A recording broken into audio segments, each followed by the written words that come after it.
Today we are here at the Oklahoma City National Memorial, and behind me is one of the most well-known trees, especially to people in Oklahoma. Joining me is Gabriel Taylor, who is responsible for maintaining the grounds here, and we're talking about the survivor tree today. Gabriel, I know a lot goes into keeping this tree healthy. Can you tell us a little bit about that daily, weekly, monthly maintenance that happens?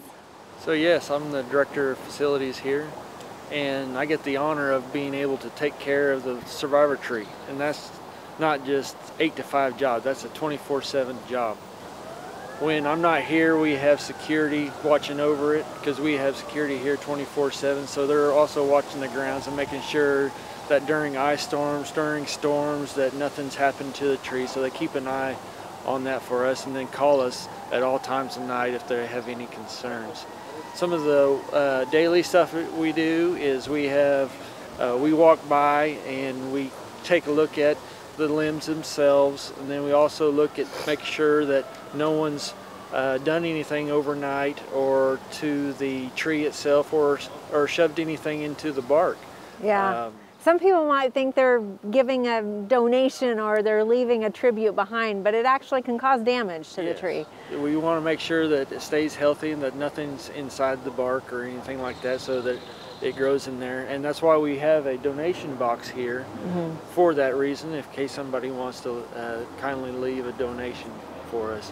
But we take the overall health of it, and then the weekly items, is we make sure that as the tree develops or during the springtime, we take care of picking up all the seeds. And when Mother Nature says that it's time to let go of the seeds, we go through there daily and sweep up the seeds. And then we take those seeds and then we give them to Mark to have them Mark Bays to have them planted, some of them, and then some of them we send off to our supplier to have them put into little packets for people to grow their own survivor tree. Okay, because I know those are given away at different times throughout the year, and to some of the surviving families, and different parks around Oklahoma have those as well. Yes, on April 19th we give a certain amount of those away, the saplings.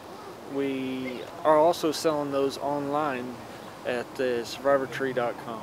Well, how old, it's an American elm, right? That is true. How old is this tree? I mean, it's been through a lot, and not to mention the bombing, obviously. Yes. We believe, I don't know exactly, no one can tell us exactly, right, but it's quite old. We don't know, we've had pictures from 1940 with it in the parking lot or in someone's backyard, so there's no telling how old exactly that it might be. Yeah. But with a guesstimation around 100 years maybe. So today something special is kind of happening, and it's preventative treatment, right? Tell us a little bit about what's going on today. So it's being treated for Dutch Elm Disease. We're not worried about Dutch Elm, but we're just doing preventative maintenance. We want to be proactive here versus reactive. Right. So that we make sure that it lives on as long as possible. Well, thank you, Gabriel, for sharing this. And I'm going to go find Mark Bays to find out a little bit more of the technical information about this treatment, if you don't mind. Sounds good.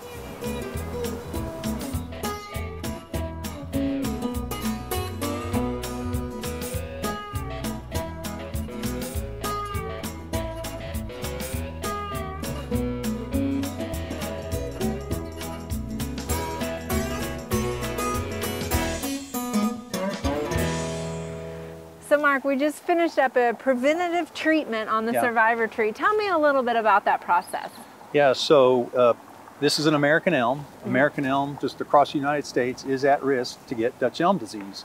It does not have Dutch Elm Disease, but there are some preventative measures that you can take. We've treated it in the past before, and we just thought it was appropriate to, again, treat it today. Okay, and is this something that you do in the springtime typically? I mean... A really good time is like today. We came here early in the morning. It's kind of the sun's out, it's warming, it's early in the spring, so there's a lot of fluid moving through the tree. Okay. And so what we did today is we used a fungicide, Arbortech, and the folks from Rainbow were nice enough to donate it because it's kind of an expensive product. So they donated it, and we had it mixed. So there's a mixture, depending on the size of the tree, that you use. You mix it up and you drill a bunch of holes in the bottom of the tree. It's not hurting the tree. Right, right. These are just very small wounds that you're creating. And those number of holes is based off of the size of the tree, is that correct? Correct, Okay. yeah. So the number of holes that you put in around the circumference of the root flare, you want it down at the bottom. And the amount of product that you use is all dependent on the size of the tree. So we measured this tree earlier. It's 43 inches in diameter. And so everything that we used was based on that, based on the label of the fungicide that we're using.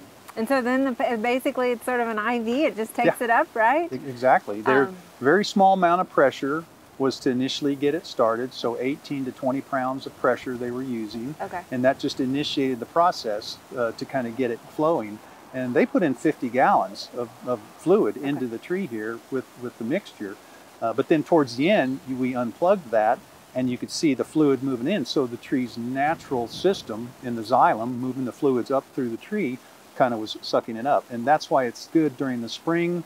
Those fluids are moving, the trees are transpiring, bringing in water from the roots. So all this now is being moved in throughout the whole crown of the tree. Okay. And so that prevents the fungus from developing, or a beetle? Because I know it's transmitted through a beetle. Tell me a little bit about what that prevents. Dutch elm disease is spread a couple different ways. If you have all Dutch elm trees in a row and one tree gets Dutch elm disease, it can actually go through the roots of the tree. And we saw that a lot in the Midwest.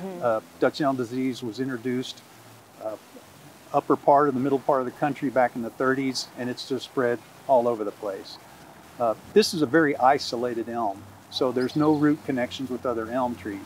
The one way it could get it is the other way. There's a European bark beetle that is spread. It helps spread it, and there's an American elm beetle that doesn't spread it as much, so it's the European bark beetle that spreads it a little bit more often. Okay. What happens is you have one of these small beetles that emerge as an adult out of an infected tree, because the adults lay their eggs in these dying trees, and so when those adults emerge, then they fly out and they start eating on uninfected trees. So that fungus is transmitted by the European beetles inside their body, outside their body, so when they start chewing on a fresh tree, that's how it can kind of get transmitted into the xylem, or the fluid of the uninfected tree. Okay, so this is an actual fungicide, though, that prevents that fungus pathogen from getting into that tree. Correct. Then. So this fungicide, now that we've injected it at the base, it's moving up through all the different stems. A lot of times you'll see flagging with Dutch elm disease, and you'll see that browning of the very tips, and that's where the beetles actually like to feed, on the unions, on those little small branches. And so with the fungicide up there, the insect will still feed, but if some of that fungus is transmitted in there, the fungicide is in there to kill the fungus. Okay, well, I'm so glad that you're protecting our tree, and I know it's a whole team of people that is taking care of it. It looks beautiful again. You would never know you were here this morning. Right.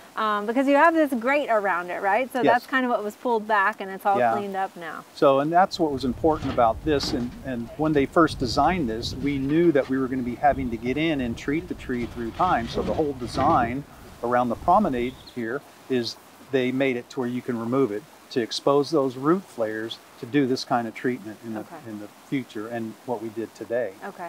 So obviously, going back to Dutch elm disease a little bit, you know, it's not typically something we preventatively treat on most just trees that are out there that might be susceptible. But if a homeowner has a prominent tree that they are concerned about for whatever reason, or has value to them, this is something a homeowner could hire an arborist to do? Yes, and you'll have to have a certified arborist come out and do this. This is a controlled chemical. You just can't go down to a garden center and buy this. And there's some technique that you have to do. There's some special equipment that you have to do it. And then the fungicide itself, nobody can just go and buy it across the, across the counter. Right. But it is a little expensive. But if you have a very meaningful tree for you, and it happens to be an American elm, then each of us are going to have to decide whether or not we want to do that on a regular cycle. In Oklahoma, the average time for treating it is 3 to 4 years. Okay. So on this particular tree, on the survivor tree, we know that we're in pretty good shape for 3 or 4 years, and then we'll reassess the health of the tree at that time and make that decision then to if we need to do it at that time. And of course, the health of it will continue to be monitored daily Yeah. by Gabriel and your staff as well. So we Yeah. appreciate you guys taking care of this tree and looking after it. Thank you thanks. so much, Mark. You bet. We hope you enjoyed this video as part of our Oklahoma Gardening YouTube channel. You can also find even more videos on the OK Gardening Classics YouTube channel. And join us on social media for great gardening tips, photos, and discussion.